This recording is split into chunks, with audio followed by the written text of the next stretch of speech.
Forensic నివేదికపై Pratyusha తల్లి అభ్యంతరాలు వ్యక్తం చేశారు. మునిస్వామి రిపోర్టును హైకోర్టు పరిగణలోకి తీసుకోలేదు అంటూ అభ్యంతరం తెలిపారు.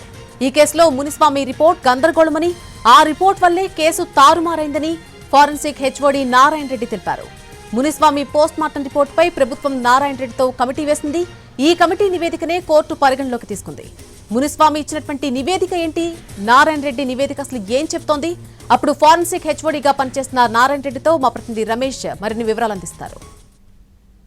ప్రత్యూష మృతి కేసులో సుప్రీంకోర్టు సంచలన తీర్పిచ్చింది. అయితే ఈ కేసులో తన శిక్ష సంబంధించి సిద్ధార్థ రెడ్డి వేసిన పిటిషన్ కొట్టివేస్తూ వెంటనే 4 వారాల్లోగా లొంగిపోవాలని చెప్పింది. దీనికి సంబంధించి ఇప్పుడు చూసినట్లయితే మునిస్వామి రిపోర్టు ఏదైతే అప్పుడు పోస్ట్మార్టం చేసిన మునిస్వామి రిపోర్టు ఇప్పుడు కీలకంగా మారింది.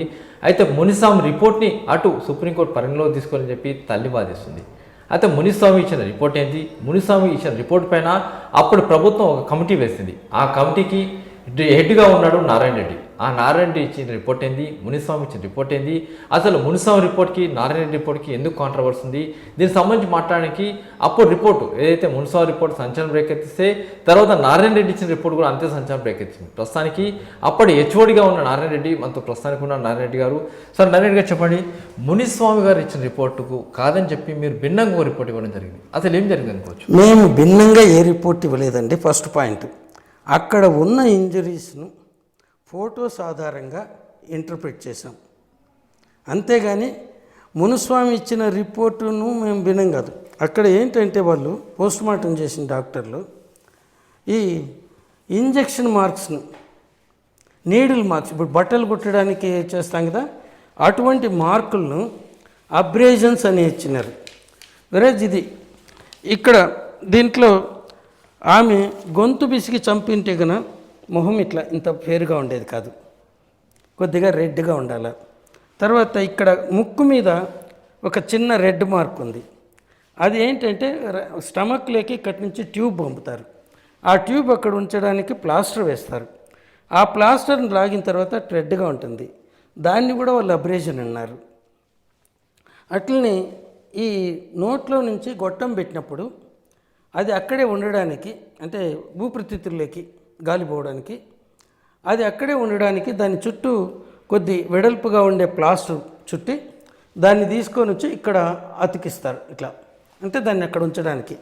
దాన్ని కూడా వాళ్ళు ఇంటరప్టెడ్ అబ్రేజన్స్ 4 సెంటీమీటర్స్ ఇన్ లెంగ్త్, కుడివైపు దవడకు ఇక్కడ కింద భాగాన ఉన్నాయి అన్నారు, అంటే ఈ ఎముక జాబోన్ మీద. తర్వాత ఒకటి ఇక్కడ చిన్న ఇన్సిషన్ ఇచ్చారు గొంతు పైన ఇది ఇటు పక్కన ఓకే, కింద వైపు ఈ చిన్న ఇన్సిషన్ ఈ పక్కన ఉండేది. ఓకే, అదేంటంటే ఈ జుగులార్ వీనస్ లైనింగ్ అని. జుగులార్ వీన్ అంటే తల నుంచి చెడు రక్తాన్ని కుడివైపు గుండెకి తీసుకొని వచ్చేది. కుడివైపు గుండె నుంచి అది ఊపిరితిత్తులకు వెళ్ళి శుభ్రపడి ఎడమవైపు గుండెకు వచ్చి అక్కడ సర్క్యులేషన్లోకి వెళ్తుంది. మనం కానీ ఇక్కడ మిర్రర్ ముందు పెట్టుకొని ఇట్టు కదా పోయేది, ఇక్కడ అదిగితే మీకు ఈ వీన్ కనపడుతుంది. దానికి ఇన్సిషన్ ఇచ్చేదానికి అప్పుడు ఏంటంటే ఆమె అప్పటికే బ్లడ్ ప్రెషర్ పడిపోయింది. అటువంటప్పుడు మేము వీని సెక్షన్ అని చేస్తాం, అంటే చిన్న ఇది ఇచ్చి సాధారణంగా యాంకిల్ మీద లేకపోతే ఇక్కడ చేస్తాం. ఇక్కడ కార్పొరేట్ హాస్పిటల్స్లో ఇక్కడ చేస్తారు ఈజీగా, ఇది వీని పట్టుకోవటం ఈజీ. సో అక్కడ అది చేశారు, వీని సెక్షన్ అంటారు. వాళ్ళు ఏదో లైనింగ్ అంటే ఇంకేం లేదు, నీడులు దాంట్లోకి పంపి వాటర్ ఇట్లా పంపటమే, అది పెట్టారు. అది పెట్టినప్పుడు ఇక్కడ ఈ జుగులార్ వీన్ పక్కనే కెరోటిడ్ ఆర్టరీ ఉంటుంది. అది రక్తాన్ని తలకు మెదడుకు తీసుకెళ్తుంది. పొరపాటున అది ఇంజూరీ అయిందంటే ఆ రక్తస్రావంతో మనిషి చనిపోతాడు. సో దాన్ని పక్కకి ఇలా కుడివైపుకి దోశారు. కుడివైపుకి దోస్తే ఇక్కడ ఈ థైరాయిడ్ కార్టిలేజ్ గట్టిగా ఉండేది, దాని మీదకి పోయినప్పుడు దాని పక్క నుండే రెడ్ మార్క్, అది ఇంజురీ కాదు, కేవలం కమిలినట్టుగా రెడ్గా ఉంటుంది. అది కమిలిన గాయం కూడా కాదు. కమిలిన గాయం అంటే కంట్యూజన్ ఆర్ బ్రూజ్ అంటాం.